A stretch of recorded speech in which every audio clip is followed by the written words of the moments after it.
Social Security will not allow you to retire with dignity. Sorry to say it, dude. Sorry to say it's just a fact. Just a fact. Social Security will not allow you to retire with dignity. How did we not know this? How did we not know this? I'm going to share with you. So I'm doing some research. I love to research. 1995, William Shipman, Cato Institute. We need to retiring with dignity. Social Security versus private markets. We're going to dive into this because it's fun. It's fun to look back from, 30 years ago almost. And, William Shipman is a principal of State Street Global Advisors. What could possibly go wrong with putting our money in with State Street Global Advisors? Those are the people who did that fake, that girl thing that did like this, on Wall Street with the running bull. She's like, what's it called? This stupid girl thing. You know what I'm talking about. What the hell's that thing? I can't remember. And then State Street was being sued left over right. Look, just because you're sued doesn't mean you're guilty. I find it ironic. Virtue signaling they're being sued for sexual harassment. But anyway, why would you care if State Street was in charge of your money? Look, I used to believe all this crap too, until I realized corporate America ain't all that in a bag of chips, man. I'll tell you that right now. I trust the government before I trust corporate America. So anyway, so Cato Institute, they've been big on privatizing Social Security for years, but right here. Social Security will prevent many from enjoying financial security in their later years. Remember, this is written in 1995. Why? Because benefits paid to present recipients are low. Really? Benefits paid to future recipients will be even lower. Well, Mr. Shipman, we've gone 30 years now. Benefits haven't got lower. It's kind of weird. At some point, don't you have to be right on occasion? Economist, huh? Let's see. Worse, the legal requirement to pay Social Security taxes prevents workers from investing their money in the stock market. And beyond that, the unsound financial foundation of the system virtually ensures that promised benefits, low as they are, will be reduced even further. How should we fix this? Allow people to invest their FICA contributions into assets such as stocks and bonds. History shows that financial return on these instruments meets retirement needs at a fraction of Social Security's cost. Really? Whoa! For example, assuming historical rates of return, if individuals born in 1970, that'd be your old buddy Josh, were allowed to invest in stocks the amount they currently pay in the Social Security taxes, those individuals could receive nearly 6 times the benefits they were scheduled to receive under Social Security. As much as $11,000 a month? Really? Sign me up. Even a low-wage earner could receive nearly 3 times the return on Social Security. Whoa, for real? And he talks about Social Security. It's born of the Great Depression.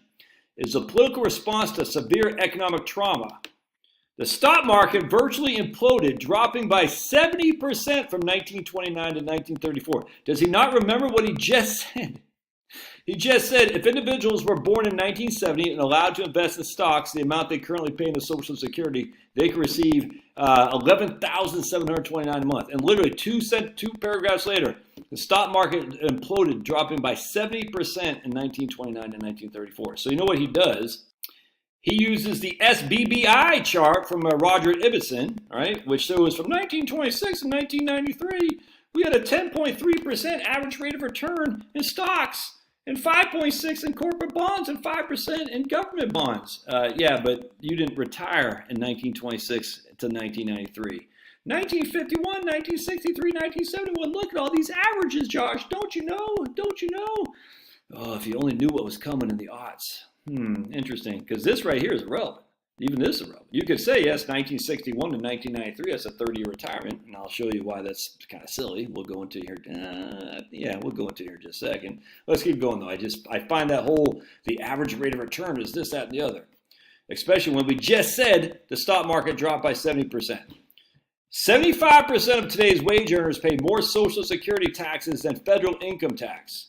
So the system's supporters are numerous, heterogeneous, I guess that means they love the other sex, right?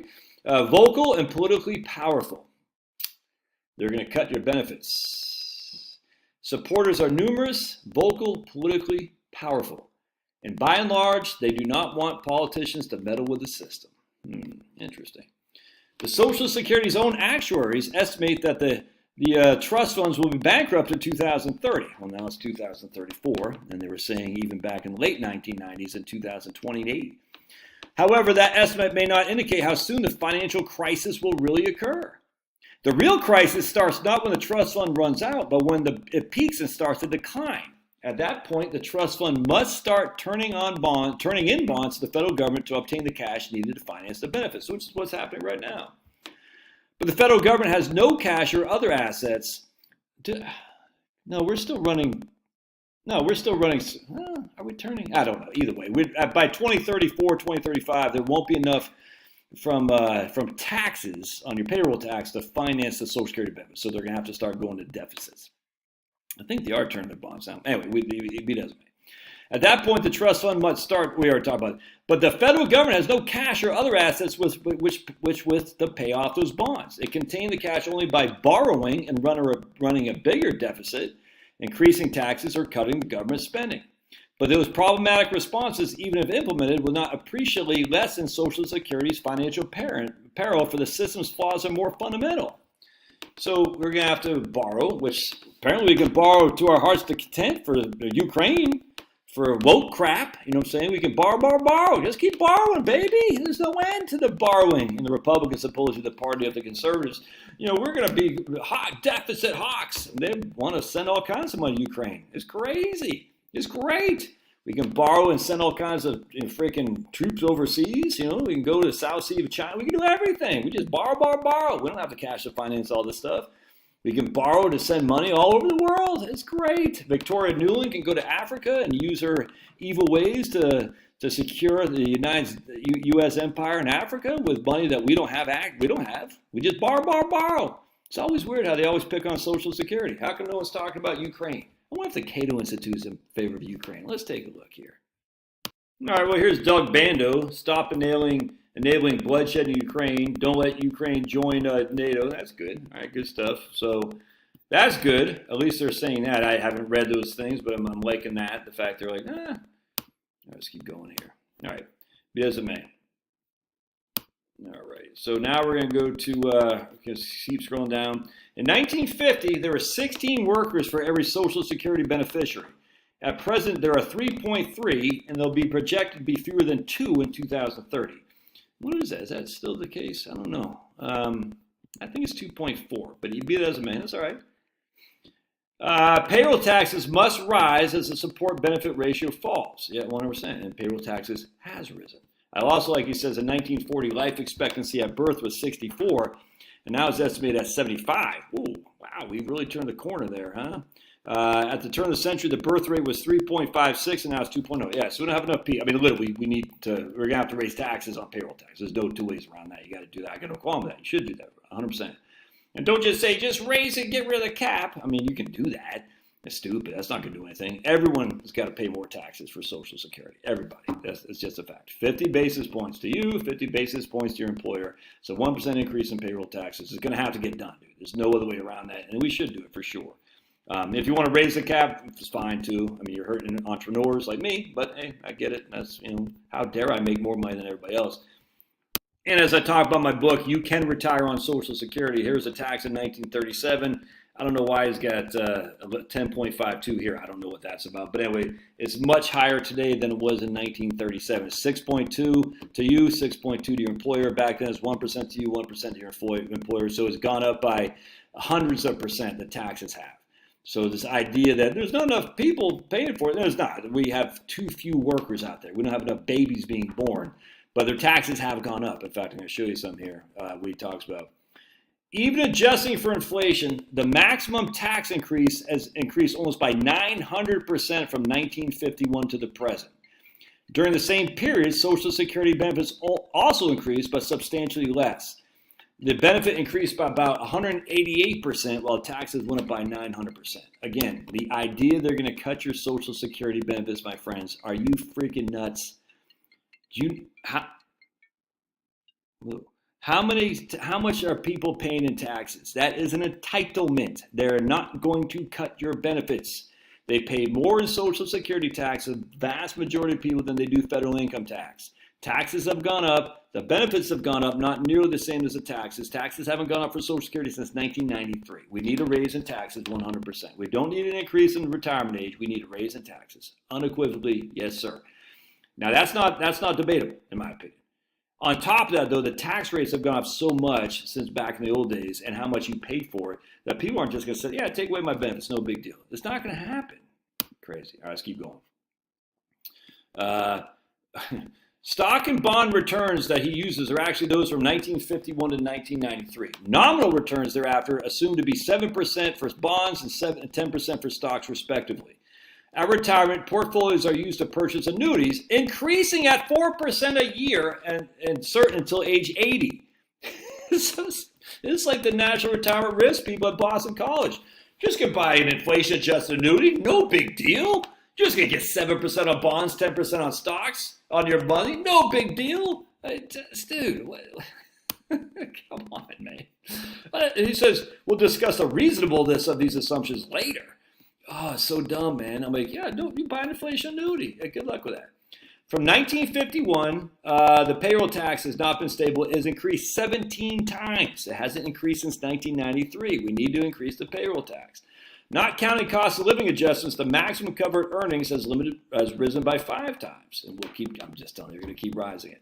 As most recently, benefits have been cut by all sorts of tax code formulas, as well as raising the retirement age. Yeah, 100%. I mean, they've increased the taxes on benefits, and they haven't indexed the bend points for inflation. This is just a fact, man. And the bend points, I'm not talking about the 90%, 32, and 15%. I'm actually talking about, the first $1,100, you get 90% of that. I'm talking about the amount of Social Security that's subject to taxation.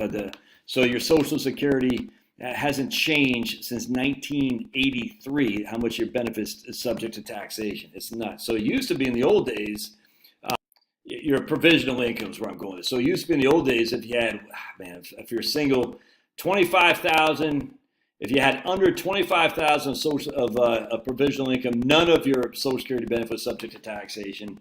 If you had 25 to 34,000, 50% of your Social Security benefits subject to taxation, and anything above 34,000 was subject to tax. 85% of that subject to taxation. But it didn't even have the 85% until 1993. So from 1983 is 0 to 25, and 25 and above is 50%.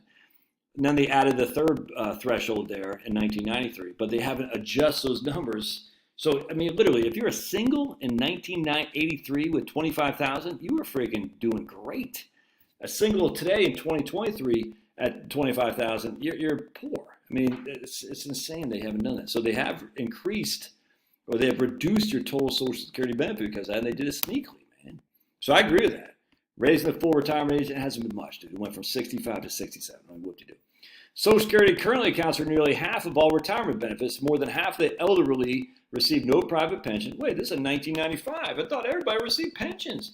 And more than 1/3 have no income from assets. Now, he's using data set from the Census Current Population Survey, which is wrong. We've known that. We've known that for a while now. But be that as may, a lot of people get a bulk of their income from, or a lot of their income from Social Security. I will. So again, we're going to cut benefits. Why? Because clearly millions of people rely on Social Security to provide for their retirement. Therefore, the increasingly poor return on Social Security means that many elderly Americans will find their financial security at greater and greater risk. The dream of retiring with financial dignity will have been stolen from them. I talked about here how we invest in the stock market, Japanese equities. That kind of cracked me up right there. And he shows, I'm going to show you some here. He's about we can go into Japanese equities. And I said, oh boy, how ironic was that? Because I think we got the Japanese markets. Yeah, back then the Japanese market was the second highest market by far in the world. Look at that. China is even on here, man. There's Hong Kong.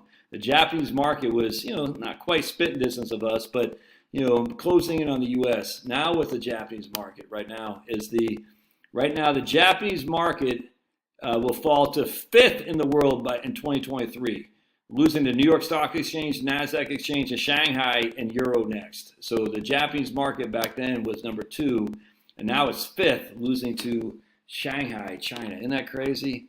So yeah, you can invest in the Japanese market. By all means, do so there, guy. I'd rather not. But focusing on American market actually understates opportunities. For the U.S. market is only one of many. U.S. equities account for less than 40% of the value of all equities in the world. Investments exist well beyond our shores, and you can take advantage of that. By comparing returns, standard deviation portfolios can be designed to increase total returns while reducing risk by going into foreign markets. And ironically, the U.S. is still 42% of the entire stock market, and here we had U.S. at 39%. So, okay, so we can go in foreign markets and increase returns and reduce risk. Okay, SSGA, I think I just have that's it. So I just find it funny that, did we got a conclusion down here about retirement dignity? I guess I already did that one. So Social Security right here. Doesn't let you retire with dignity. It's so stupid, man. Check this out. So I just did a Vanguard Balance Fund right here, the Vanguard Balance Index Fund. I started in 1995 when the guy wrote the article till the end of 2009. And we put $100,000 in there. We're taking 5% a year out. We're adjusting for inflation. And you can see we dropped to $100,000, went up from 1995 to 2000. Then it went down to 154, then it got skunked right there, and so we end up with 186. All right, so after 15 years, yeah, we're still making money. That's a pretty wild ride, though, my friends. Pretty wild ride. How many of you guys would have sat tight right there or right there? Very few of us. It's one thing if you're working. It's a whole different thing if you're retired. That's what I'm saying right now. So you say, oh, but I would have done that. I would have done something else. What have you done? Government bonds. So let's do let's see, Vanguard. Intermediate term bond index, VBIXX. There we go. Click on that guy. I would have done government bonds instead. Let's see. How would we be sitting there? Right, you'd be at 100 and you've gone to 141. You have basically made hardly any money. Now, yeah, you're still getting your 5% a year, but that's a lot easier to deal with than what we just saw. I would have gone to stocks, Josh. I would have gone to stocks, VFINX, S&P 500. And let's see how you shook out there. Again, we're starting 1995, so you got kind of lucky in your start date. Ooh, we're back at 207 after getting skunked and skunked. Now, we've had a huge run these last 10 years or so, but the issue is those huge runs, they go away and they get hit with huge losses too. And going back to 1970, or 70% down from 1929 to 1934. How much did the bond market do from 1948 to 1968? It didn't do anything either. So if 50% of your portfolio is in bonds during that time, you're in a world of hurt, dude. It's just a fact, man. You were in a world of hurt because they did nothing. Stocks took off like a bat out of hell. So if you happen to choose wrong, or what if you bought Japanese stocks? I'm not sure how far the Nikkei goes back. Let's see if I can even find a Nikkei portfolio. I don't know what it would be. N-I-K-K-E-I. Does it give us anything? Yeah, it's not going to go back far enough. Anyway, so yeah, you could have said, no, I'm choosing Japan. I'm choosing Japan in 1995. Your goose is cooked. I'm choosing bonds in 1948. Your goose is cooked. I'm choosing large cap growth stocks in 1999. Your goose is cooked. I'm choosing international stocks in 2010. Your goose is cooked. I'm choosing gold in 2010. Your goose is cooked. If you choose wrong, you're done. If you choose right, you're loving life. That's a gamble. That's luck. Social Security takes away the luck, and it gives you the dignity. You don't have to be lucky or unlucky. You can just be comfortable, and you do have dignity. These articles are so stupid. That was from 1995. 1995. We're not privatizing Social Security. They're not cutting the benefits of Social Security. Social Security allows you to retire with dignity, no matter what these guys say. How do we know? Because we survey people. And every single time we do surveys, 70 to 80% of the people said they are comfortable in retirement. They have dignity. 2 people today I talked to, not one, not two people. Both are going to retire. The vast majority of their income comes from Social Security, and they're happy as a clam. One's got a mortgage, one does not.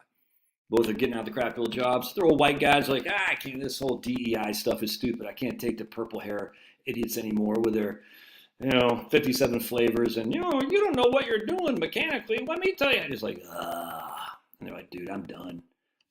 Adios, as we say in Espanol. You can retire with dignity on Social Security. What are they going to do? They're going to have to raise the payroll tax 100%, raise the payroll tax, a wealth tax on endowments, a wealth tax on foundations, a wealth tax on universities, make universities pay, foundations, churches, all that stuff. A wealth tax, 100%, man. A wealth tax to fund Social Security, make universities, nonprofits pay property taxes. Enough of this nonprofit crap. Nonprofit is not an honorable thing. Honorable thing is to be profitable, so you can pay tax on your profits. That's the honor. Be a capitalist, an entrepreneur. There ain't no honor in being nonprofit because you know you're making all the money, just declaring as income, so you don't have to pay profits, so you don't have to pay tax, and you got to pay income. I get you, but you don't have to pay a tax to the corporation because you're a nonprofit. Screw that. All right, love your thoughts. Don't forget, 3 hours. My man Craig Israelson will be joining us. Love to see you there live.